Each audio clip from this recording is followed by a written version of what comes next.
Hello, I'm Annette Young and welcome to the 51%, a show about women reshaping our world, coming up. As the war with Russia is in its fourth year, the number of women joining the Ukrainian army continues to soar. Our colleagues at France 2 went to meet the female fighters of Bucha. Also, the number of Indigenous women murdered in the US is 10 times higher than any other ethnic group. I'll be talking shortly to French-American director Sabrina Van Tassel, whose latest documentary focuses on the plight of one such woman. But first, more than 3 years after Russia's full-scale invasion, Ukrainian women are playing an increasingly important role in the conflict. Women in Ukraine's armed forces having climbed from 52,000 at the start of the invasion to now more than 70,000. In the city of Bucha, a group have decided to take up arms to help defend their country against Russian aggression. They're also replacing those who went to fight on the front line. This report is from our colleagues at France 2. With steady hands, Valentina fires her Gatling gun towards the sky.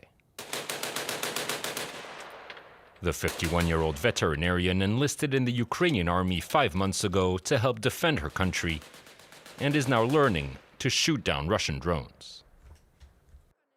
I remember my first mission. It was pitch black. We could see flashes of light in the sky. It was really scary. Every week, around a dozen women come to train in this forest, a few kilometers away from Bucha in the Kyiv region.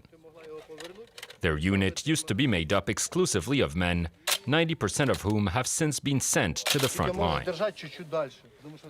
Most of these women never held a weapon before, but they're determined to learn in order to contribute to the war effort. In the trenches, by the time you adjust your helmet, your head'll get blown off. Now shoot. 1, 2, go.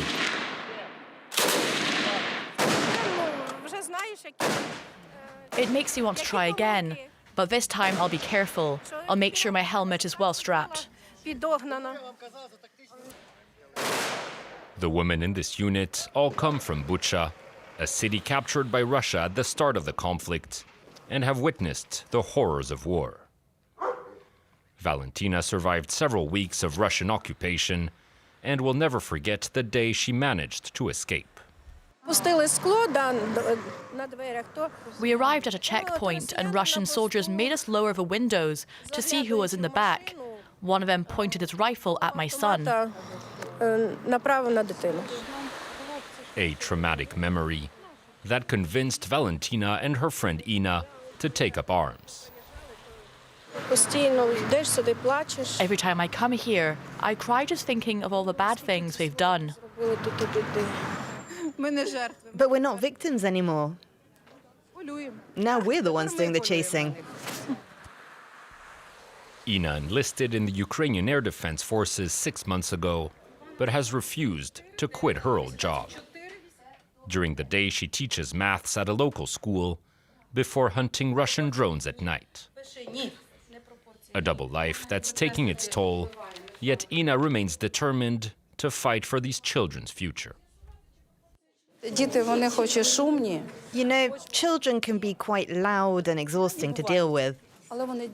But I do it for them. I do this to protect them. What she's doing is incredible. We're so proud of her. She's fighting to protect Ukraine. Once the school day ends, Ina heads out to patrol the night sky with other volunteers, a group of women that everyone here now calls by their war name, the Witches of Bucha. Now, in recent weeks, the Trump administration has removed an official report on the issue of missing Indigenous people from a government website. The irony being that the Not Invisible Act Commission was mandated by bipartisan legislation and signed into law by Donald Trump himself. It had investigated missing and murdered Indigenous people, many of them women. According to government figures, the rate of Indigenous women being murdered in the US is 10 times higher than any other ethnicity. As well, 4 out of 5 Indigenous women experience violence, with 3 out of 5 being raped and 2 out of 5 being trafficked. In her latest documentary, French-American director Sabrina Van Tassel focuses on the disappearance of a young Indigenous woman to illuminate this ongoing American tragedy. She joins me today in the studio, but first, here's a trailer for Missing from Fire Trail Road. I don't think she's gone. I think that she might have been taken against her will. We're here on the Tulalip Indian Reservation. That's the road that we believe Mary Davis Johnson was last seen, Fire Trail Road. Just before she disappeared, her and her husband, they weren't getting along very good. He took all her money, didn't leave her nothing. No one's seen him since. Native women like Mary Ellen are missing because they're easy prey. There is transportation of women across state lines. They can be moved, murdered, and their bodies dumped or buried. Tribal governments do not possess criminal jurisdiction over non-Indians. That rule has created havens on reservations for murderers and rapists. 3 out of 5 Native women will be sexually assaulted. We have a high record of non-Native men assaulting Native women. This work that we do is work from our heart. It's from our spirit. Sabrina, thank you for joining us. What made you decide to do a documentary focusing on Mary Ellen Johnson Davis, who's still officially listed as missing? Well, 10 years ago, I did a short documentary about missing and murdered Indigenous women for a French network, for Canal+.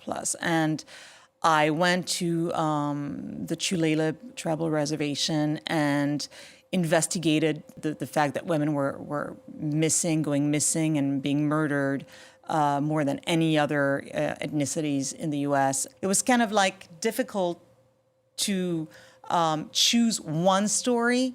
There are so many that go missing. Why would I choose her and not another story? But I just decided to follow her story and see where that would take me, and through her case, tell the stories of all the others. It is beautifully filmed, and in the opening credits, there's that line, "It's a busy road, but I guess nobody saw anything," which effectively sums up the whole story, doesn't it, about the issue of missing or murdered Indigenous women barely rating a mention. Absolutely. I mean, she went missing at 11 a.m. on the busiest street on the reservation, and basically when I met the sisters 2 years after her disappearance, they knew nothing. They knew, they didn't even know the name of an FBI agent or of a police officer that, was following the case. They were basically looking for infos on Facebook. So I met them and I told them, I'm like, do you want me to investigate, Mary's case? And they're like, please, can we do this together? And so this is really what we started, doing. And we found out more than the FBI in 2 years. So it speaks volume about, the fact that so many go missing and that nobody cares, really. As a child, Mary Ellen was placed into foster care. She was then subjected to sexual abuse. As an adult, she went on to have struggles with addiction and then had a volatile marriage. The story is very much also about intergenerational trauma, which is very prevalent in communities such as this, isn't it? Absolutely. I mean, it's a story that I've seen over and over and over again. So that was really something that I wanted to show, because there's such stigma against Native American women in the U.S. that they're into alcohol and drugs. And, I really wanted to show where that came from. And that comes from, of course, sexual abuse, but also transgenerational trauma. But to connect it with what happened in the boarding schools 100 years ago. The fact that children were taken from their homes and kidnapped and forced into forgetting about their culture and heavily raped and died. So I wanted to show how that still affects these women today. I just want to take a pause there and listen to this clip from your documentary from an FBI agent you interviewed. Typically, our Indigenous women would be victimized the same as any other person. They could be the victim of any crime just like anyone else. It would be inappropriate to say they are targeted for specific crimes. I don't have statistics that definitively say that Native women are the most targeted. I don't have statistics to say that they're more at risk than others. Sabrina, is it true that the FBI keeps no data on missing or murdered Indigenous women? Absolutely, they don't. They don't, and so I remember specifically when I was interviewing that agent, I said to him, I'm like, are you sure this is your answer? Are you sure you want to say that to me, considering that there's a missing and murdered Indigenous Women's Day in the U.S. for, you know, the last 5 years? I'm like, are you sure this is your answer? And considering there's even Amber Alerts only for Indigenous women in the U.S. I mean, that shows you how they go missing at just an incredible rate. And yeah, that was his answer. It's like they don't go missing more than anybody else. And that, of course, is infuriating. It's absolutely untrue. It just shows that they're not looking for them. At the same time, you have women like Gabby Petito, who's blonde hair, blue-eyed. The FBI knew exactly where to go. You know, they basically had all their resources to find her. And where she went missing, we found out that 80 other Native American women had gone missing in the last 10 years. And of course, we don't know their names. So it's not the same justice for everyone in the US. It's just not. Sabrina, it's been great speaking to you. Thank you so much. Thank you so much. And that's it for this edition. So until our next show, bye for now.